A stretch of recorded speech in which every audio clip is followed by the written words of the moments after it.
அதாவது நிலக்கடலைக்கு களை எடுக்கிறாங்க. 2 இன்ச்சு அகலம் களை வெட்டி, 3 இன்ச்சு அகலம் களை வெட்டி, 6 இன்ச்சு அகலம் களை வெட்டி மூணுமே பயன்படுத்துகிறாங்க.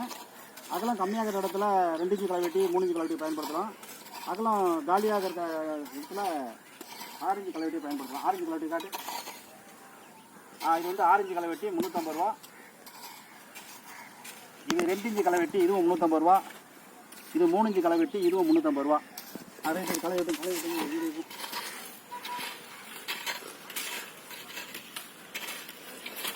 இது வந்து டிராக்டரில் போட்டிருக்காங்க விதை. அதாவது சரியான பக்குவத்தில் விதை போட்டிருக்காங்க. சொல்லப்போனால் தரமாக விவசாயம் பார்த்துருக்காங்கன்னு சொல்லலாம். என்ன காரணம்னா, ஒரு சில விவசாயிங்க ஈரம் இல்லாமல் விதையை போட்டுட்டு தண்ணி பாய வைப்பாங்க. அப்படி தண்ணி பாய வைக்கும்போது என்ன ஆகுனா, அதாவது நம்ம வெள்ளாமைக்கு போடக்கூடிய விதை முளைக்குதோ இல்லையோ, அதுக்கு முன்னாடி 3 நாளைக்கு முன்னாடியே அந்த இது முளைச்சிடும், களை முளைச்சிடும். அப்போ நம்ம களை வெட்டுற செலவு அதிகமாக வரும். இதை பொறுத்த லெவலில் இப்போ இதில் பொறுத்த லெவலில் களை முளைக்கலை.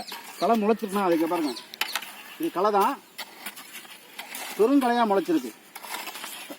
இந்த மாதிரி இருக்குது. இந்த பூ பக்கம் ஸ்டேஜில் இருக்குது. ஆனால் அது தரமாக இருக்குது. டிஸ்டன்ஸ் வந்து கரெக்டாக ஃபாலோ பண்ணியிருக்கு. சரியான பக்கத்தில் விதை போடவே அந்த தண்ணி பாய வைக்கல. தண்ணி பாய வைக்காமையே இப்போ இவ்வளோ தூரம் செடி முளைச்சிருக்கு. அதனால் இந்த மாதிரி விதையை போட்டால் நமக்கு வந்து செலவு குறையும், களை வெட்டுற செலவு. அதாவது 1 ஏக்கர் களை வெட்டுற நேரம் 2 ஏக்கர் 3 ஏக்கர் களை வெட்டலாம். சும்மா ஃபார்மாலிட்டிக்கு களையை மட்டும் வெட்டிட்டு போனால் போதும்.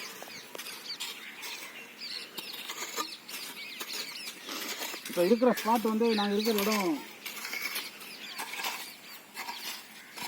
சென்னை கல்பாக்கம் ஈசிஆர் ரோட்லேருந்து ஒரு 2 கிலோமீட்டர் உள்ள வசுவ சமுத்திர கிராமம். இது வந்து எங்கள் மாமனார் வீட்டு வயல். அந்த வயலில் வந்து வீடியோ எடுக்கிறோம். சொந்த இடத்துல வீடியோ எடுத்துருக்கோம். சொல்ல போனால் வேறு ஒன்றும் இல்லை. விதை போட்டு இன்னும் ஒரு தண்ணி கூட பாய வைக்கல. இருக்க ஈரத்துலேயே நமக்கு வந்து விவசாயம் வெள்ளாமல் கரெக்டாக களை இல்லாமல் முளைச்சி வந்துருக்கு. இந்த மாதிரி விவசாயம் பார்த்தா நமக்கு கொஞ்சம் செலவு நடப்பு குறையும். அதே போல் புல், நம்ம வயலில் இருக்கிற சத்தை பூரா வந்து புல் உறிஞ்சிடும். புல் உறிஞ்சாமல் இருக்கிற சத்து நம்ம விவசாயம் பார்க்கக்கூடிய வெள்ளாமைக்கே போகும்போது மகசூல் கொஞ்சம் கூட வரும். ரைட், தேவைப்படுற விவசாயம் கூப்பிடலாம். நன்றி, வணக்கம்.